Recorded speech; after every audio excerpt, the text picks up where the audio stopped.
Más de uno. Madrid Norte. Sonia Crespo. Onda Cero.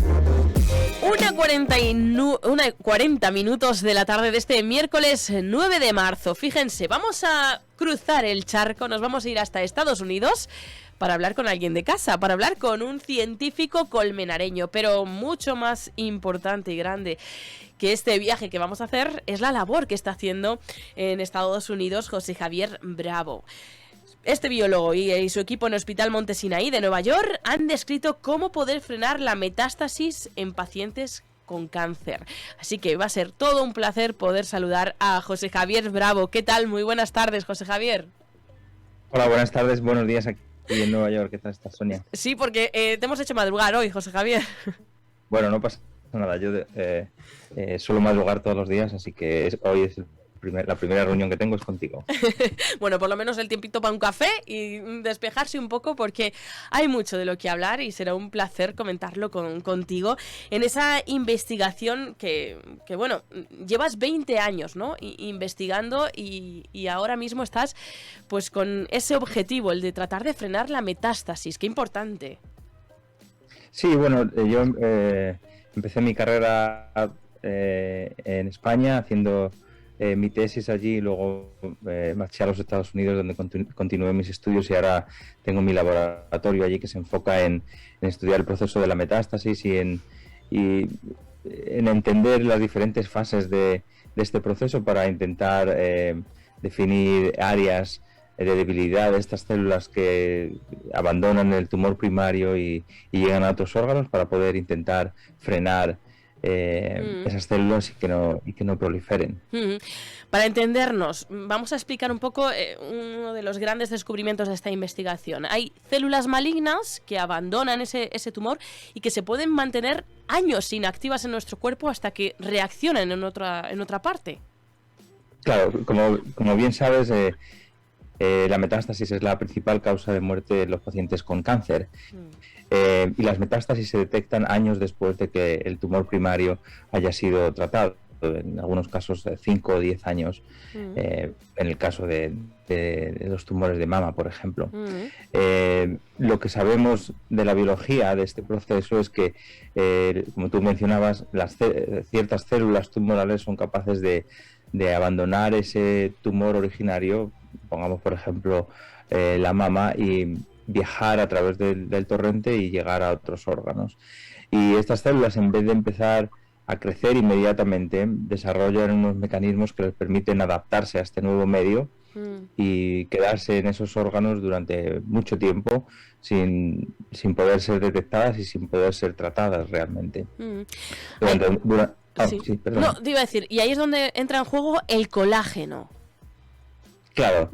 La pregunta que siempre hemos tenido en el campo es cómo estas células pueden sobrevivir en ese nuevo entorno, diferente del que se formaron durante tanto tiempo, cómo es posible que evadan terapias. La idea era entender la biología de estas células. Y en ese proceso en el que nos encontramos, pues encontramos que una de las maneras que tienen de sobrevivir es generando como una especie de nicho, una especie de casita, ¿no? Por decirlo de alguna manera, que está enriquecida en un tipo de colágeno que les permite sobrevivir en estos órganos y mantener ese estado de latencia permanente. Eso es lo que les permite, es estar en ese estado de no proliferación hasta que, cuando el entorno cambia o a través de otros procesos que todavía no entendemos totalmente, esas células empiezan a proliferar de nuevo y forman las metástasis, que al final es lo que se detecta en los pacientes. Claro, si se llega a ese descubrimiento, el siguiente paso sería decir, bueno, ¿y cómo se puede seguir induciendo esa latencia, ¿no? O sea, mantener inactivas esas células. Claro, eso es una estrategia. Una de las ideas que en el campo se maneja ahora mismo, ¿no? Cómo podríamos, sabiendo que esas células se han diseminado y que son la causa de las metástasis a largo plazo, se puede pensar en una alternativa terapéutica, la cronificación de estas células y permitir que no escapen de este estado de latencia. Es una idea que, combinada junto con el desarrollo de tratamientos más específicos que estén enfocados en eliminar estas células, que son posiblemente más diferentes de las células que luego forman en la metástasis, porque ya siguen evolucionando en esos órganos, pues desarrollen terapias que puedan atacar mucho mejor la enfermedad. Uh-huh. Claro, esta investigación, José Javier, ¿en qué punto, en qué fase se encuentra? Porque poder desarrollar todo este tipo de tratamientos, fármacos, es largo en el tiempo, ¿no? Claro, el proceso desde que se genera una idea, se testa, hasta que se termina llevando al paciente, es un proceso largo, ¿no? Nosotros, la fase en la que estamos ahora mismo es una fase preliminar en la que hemos hecho estudios en modelos celulares, en ratones, un poco como para testear la idea principal de cómo alterando estos niveles de colágeno se podría interrumpir el crecimiento de estas células. Evidentemente, lo importante es que hay muchos grupos, incluido el mío y muchos otros, que estamos trabajando duro para desarrollar la biología de estas células con perspectivas de que en 10, 15 años esto se traduzca en líneas terapéuticas o nuevos tratamientos que puedan realmente atacar la enfermedad desde otros ángulos.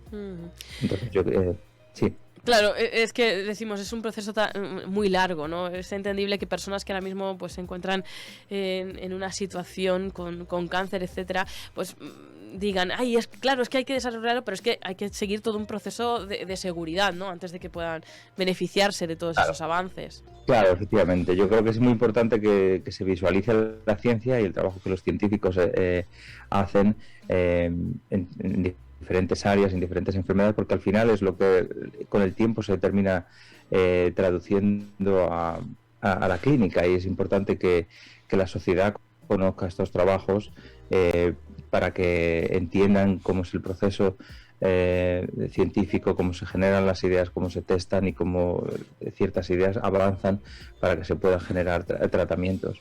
Y evidentemente es un proceso largo que requiere muchos test para que finalmente se llegue a aplicar a un paciente. Bueno, para todos aquellos que nos estén escuchando, también me gustaría que sirviese de inspiración en el caso de José Javier, porque, bueno, estudiante en el Colegio San Andrés, en el Instituto Rosa Chacel, se licenció en Biología en la Universidad Autónoma de Madrid, todo aquí en casa, que luego dio ese salto hasta Estados Unidos. No sé si obligado o cómo es la salud de la investigación en nuestro país frente a la que, bueno, pues estás viviendo allí en Estados Unidos.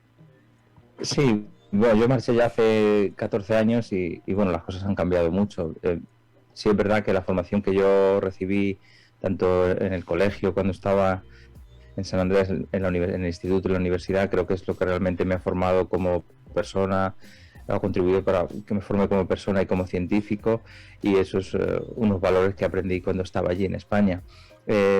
La progresión natural de los científicos es siempre abandonar el sitio en el que están trabajando y marchar a otros países para aprender de otros científicos. Es un proceso normal. Si es verdad que hay ahora una tendencia mayor a que la gente marche de España y no vuelva, yo creo que influenciada por la situación económica en estos momentos, que dificulta un poco regresar con una situación que permita seguir haciendo el tipo de investigación que hacemos en otros países. Yo creo que España tiene grandes científicos, que se ha demostrado durante muchísimos años, gente que marchó fuera, que volvió, gente que está allí ahora mismo, y creo que lo que hay que hacer es apoyar a esa gente para que realmente siga haciendo la investigación puntera que está haciendo y siga contribuyendo a la sociedad como está contribuyendo, que es al final por lo que trabajamos los científicos. Claro, lo que no podemos obviar también es la situación de pandemia que hemos pasado y que no sé si investigaciones se ha criticado mucho, que la urgencia nos ha llevado por delante y cosas importantes se han quedado en el camino, como es el tratamiento de otras enfermedades crónicas, la investigación en ellas. Se ha visto muy afectada esta investigación por el giro de foco de los recursos hacia la investigación de la COVID. Bueno, nosotros en Estados Unidos sí es verdad que se ha invertido bastante en investigación de COVID, pero las investigaciones en otras áreas como el cáncer o enfermedades neurodegenerativas han seguido su curso. Es decir, sí ha habido a lo mejor más inversión en otras áreas relacionadas con COVID por la necesidad en esos momentos, pero los laboratorios que trabajan en cáncer han seguido funcionando y han seguido moviendo sus investigaciones hacia adelante. Yo creo que eso es en parte por el gran sustrato de financiación que tenemos en los Estados Unidos, que nos ayuda a mantener ese nivel de investigación. Pues José Javier Bravo, te damos las gracias porque ha sido así complicado, agendas, cuadrar, etcétera, cambios horarios, pero ha sido un placer poder hablar contigo, saber que un colmenareño al otro lado del charco está haciendo algo tan importante como describir cómo poder frenar esa metástasis que ya nos contaba José Javier, es la principal causa de muerte de pacientes de cáncer. Así que muchísimas gracias por atendernos, pero sobre todo por la labor que estás haciendo de investigación, que nos gustaría continuar y saber paso a paso las fases que va superando. Así que mucha suerte para ello. Muchas gracias, Sonia, y muchas gracias por tu interés en nuestra investigación y por permitir que hablemos un ratito y contemos al mundo lo que hacemos en nuestro laboratorio. Importante saber en qué se está trabajando y poner las esperanzas. Esperamos que sea antes de 10-15 años que volvamos a hablar y decimos que esto ya se ha traducido en algo de lo que ya se pueden beneficiar millones de pacientes. Muchísimas gracias, José Javier. Un saludo. Un saludo. Hasta pronto.